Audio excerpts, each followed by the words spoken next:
Good morning, everyone. Blessed Holy Week to all of you.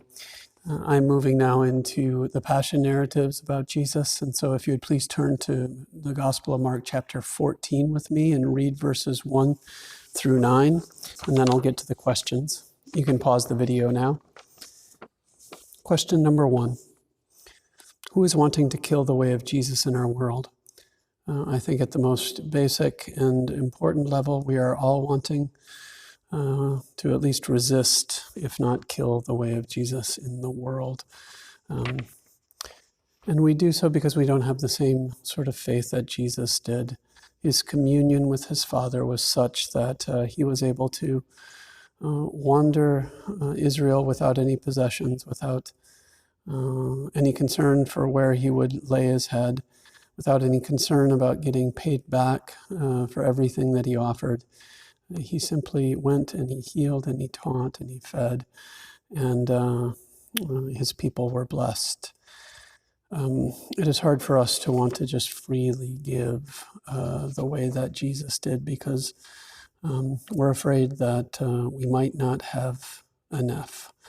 And when we resist free access to health and healthcare and food and education, then we are resisting and, in a way, wanting to kill the way of Jesus. Let's continue to grow our faith so that we do so less and less. Question 2. What are the ways to lavishly love Jesus' body, but that might put off neighbors and family members? Here, when the woman came in and lavishly poured out oil upon Jesus' body, people said that she was wasting precious resources.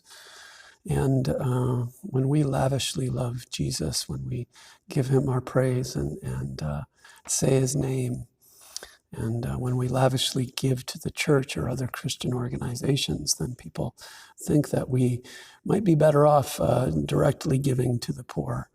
But as the next question alludes to, there is no contradiction. Jesus says that essentially whenever we lavishly love him, we are lavishly loving the poor. That was who he came to save, anybody who is poor in body, mind, and spirit.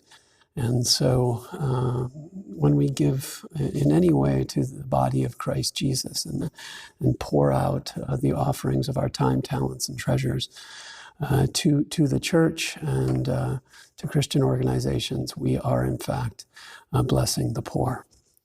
Question 4, are you concerned about the body of Christ, the church, leaving this nation? Indeed, Christ said that one day he would leave the disciples, and I'm concerned about the decline of the church. But you know what?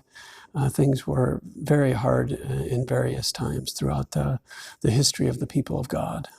But God would always raise up a remnant, and that remnant would be a part of the new things that God was doing.